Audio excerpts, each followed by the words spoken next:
Envoyez-moi ça. Les Yeltsin, tous les mêmes. Tout ce que t'as à me donner. Tu te fous de moi? Il faut partir. On va faire comme les autres. Tous les autres.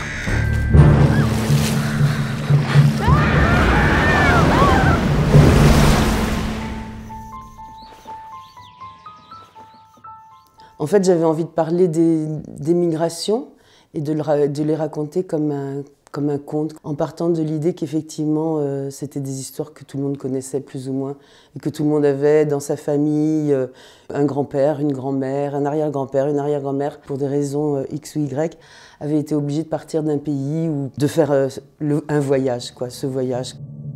Pourquoi on ne s'organise pas pour se protéger? Il y a des gens qui se défendent. J'ai plus l'âge de me battre. Et on a les petits.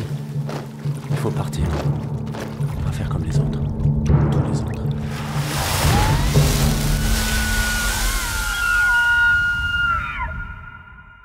Ça partait aussi du fait que mes arrière-grands-parents, justement, étaient partis d'Odessa à la suite des pogroms contre les Juifs et avaient traversé donc, toute l'Europe centrale pour arriver en France, donc avec 10 enfants. Donc c'était parti un peu de cette histoire-là. Dans l'histoire, Kiona dessine. Enfin, l'histoire est racontée à travers son carnet à dessin qu'elle feuillette pour le montrer à, sans doute, à un petit-fils, on ne sait pas trop à qui, mais en tout cas, elle raconte l'histoire qu'elle a vécue à travers aussi des dessins qu'elle a faits. Et donc, pour ça, je me sers des dessins que ma mère faisait quand elle avait 16-17 ans ou 15-16 ans.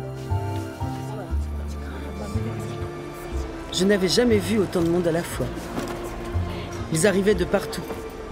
Jusque-là, je croyais que tout le monde était comme nous, peau blanche, cheveux noirs. On n'est pas dans une époque déterminée. Au départ, on peut imaginer qu'on est justement en 1905 dans un pays d'Ukraine, par exemple, et puis petit à petit, au fur et à mesure du voyage, on se rend compte que non, que c'est le monde moderne aussi, et peut-être qu'à la fin du voyage, c'est un futur très proche également, quoi. Alors le commerce? Comme tu vois. Ils sont mignons ceux-là, mieux que ceux de la dernière fois. C'est vrai qu'ils étaient moches. Je les ai placés quand même. Donc moi, depuis toujours, donc, je fais des films en peinture animée, c'est-à-dire qu'on dessine à la peinture, et puis on transforme un peu le dessin, on prend une image, on transforme, on prend une image, on transforme, on prend une image. Donc on efface, on redessine, etc. Donc voilà, c'est une technique qui est assez difficile. Il faut des qualités de dessinateur, il faut des qualités d'animateur, et la technique, du coup, c'est on recouvre. On n'efface pas, on recouvre. On ne peut pas revenir vraiment en arrière, parce que s'il y a une étape qui n'est pas bonne, on ne peut pas le redessiner. Je pense qu'il y a eu entre 500 et 600 décors. Si par exemple j'avais dû les faire seule, 500 décors, un décor par jour, ça fait 500 jours, ça fait presque 2 ans de travail. Dès qu'on compte un peu en animation, on se rend compte à quel point c'est énorme, quoi, ça. Les décors, ils vont être posés, c'est une partie de l'animation qui ne va pas bouger, donc en fait, c'est pour ça qu'ils sont faits...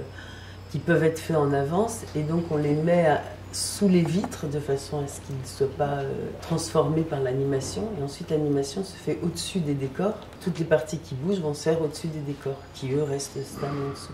Pour le nombre de plaques, on ne peut pas non plus en mettre trop, parce que plus on en met, plus ça va complexifier aussi le travail. À un moment, ça simplifie le travail, parce que ça permet de ne pas mélanger les couleurs claires et les couleurs foncées, quand on dessine, quand on peint. Mais si on en a trop, il faut quand même à chaque fois remplir, regarder dans le viseur. Enfin, ça finit par compliquer le travail s'il y en a trop. Donc c'est les plans compliqués, les plus compliqués, qui nécessitaient plusieurs plaques.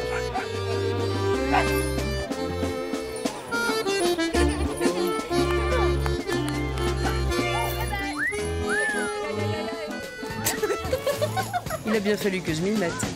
On n'avait rien sans rien.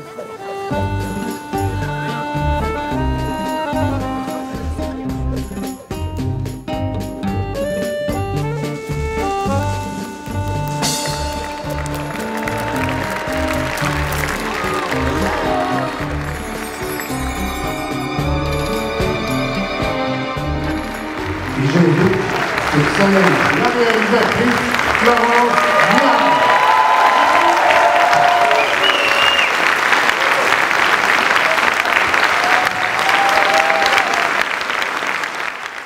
je crois que maintenant, c'est vraiment le moment de plus en parler, puis de le voir, et puis ensuite de parler, pas de la façon dont s'est fait le film, dont il a été conçu, mais de ce qu'il est maintenant, quoi, qu'il fasse ses premiers pas, et qu'il fasse ses premiers pas à Annecy, c'est super.